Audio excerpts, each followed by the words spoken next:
To the ribbon cutting on our improvements in Alhambra Avenue, and thank you all who participated and made it happen. Congratulations.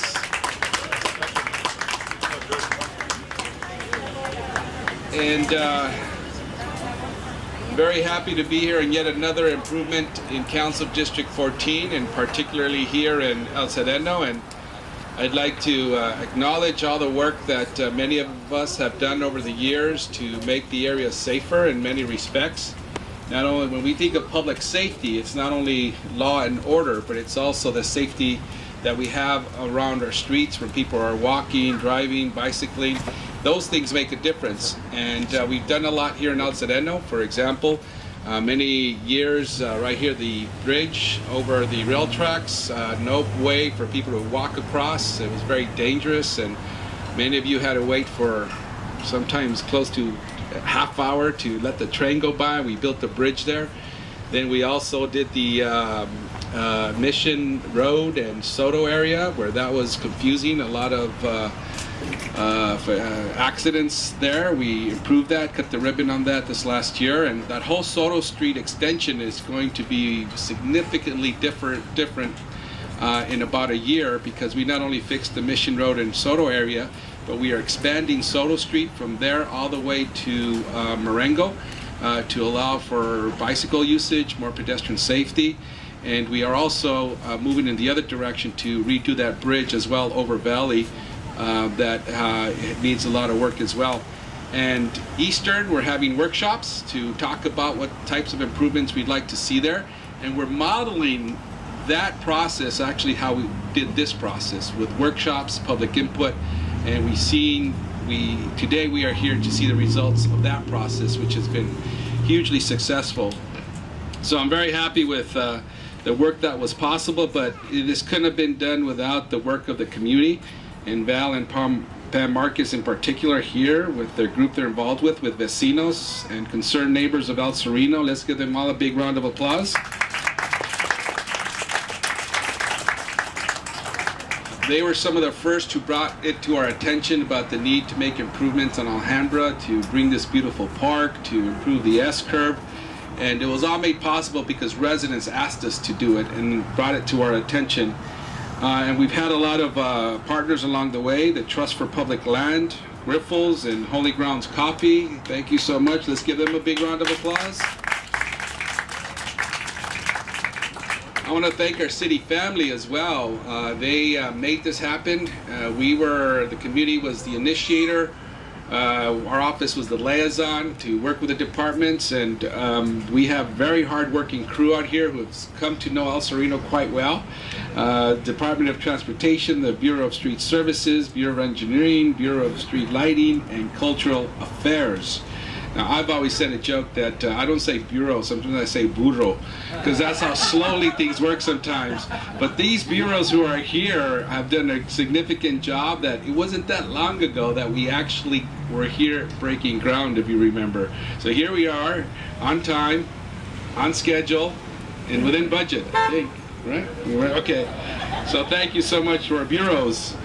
So let me go back a little bit about how we got here. And Alhambra Avenue has always been a cut-through corridor between the San Gabriel Valley and downtown. A lot of speeding, and particularly during rush hour and traffic.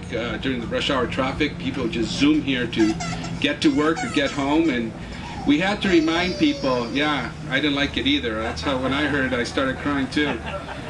And we had to remind people that there's a neighborhood here, that people live here, that people are walking their families, that people are crossing the street.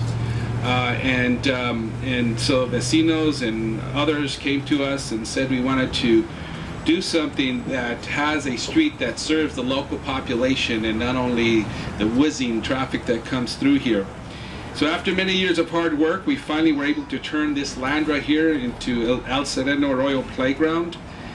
This was possible even after many thought that working with Caltrans it would be impossible. People said that's state property, and I'm not sure if they're going to want to turn it into a local park. But working with our friends in the state legislature, Caltrans gave us a 25-year lease, And working with the Trust for Public Land, we were able to build this beautiful park that is now heavily used. It goes to show how we turned into a plot of dirt into an active playground for young kids. That was a huge victory. And after we built the park, we heard from people in the community that we needed a traffic light due to the dangerous S-curve. So we went out and secured funding for a new signal light here at Alhambra and at Lowell, as you can see. And that's helping quite a bit as well as people come and turn, and it's allowing people to cross safely and to slow traffic down. And so we went out to the community as well, and we asked what the issues were along the corridor after we secured that funding. Over 3 meetings, we heard from the community about what else needed to change, and we also received a petition of 1,000 signatures of people requesting a sidewalk along the S-curve to make it safe for people to get to the park and neighborhood. Thank you, Val, for leading that effort. In addition to the need for a sidewalk right here along the S-curve, we also saw that there had been many crashes. Many times we heard vehicles were traveling well over the speed limit that caused a collision. And unfortunately, over many years, we've seen not only collisions, but a couple of deaths.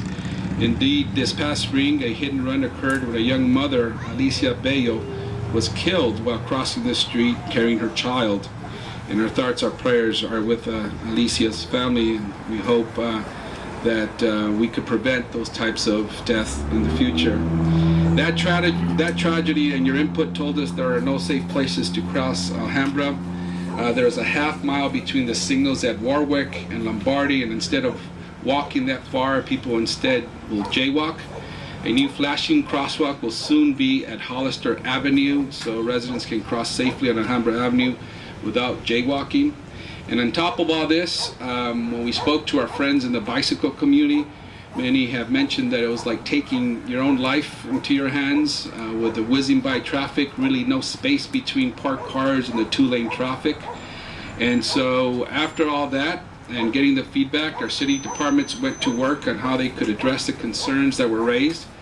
Department staff evaluated how traffic could be slowed to reasonable speeds, how we could install more crossings, and how we could make it easier for all modes of transportation along the corridor.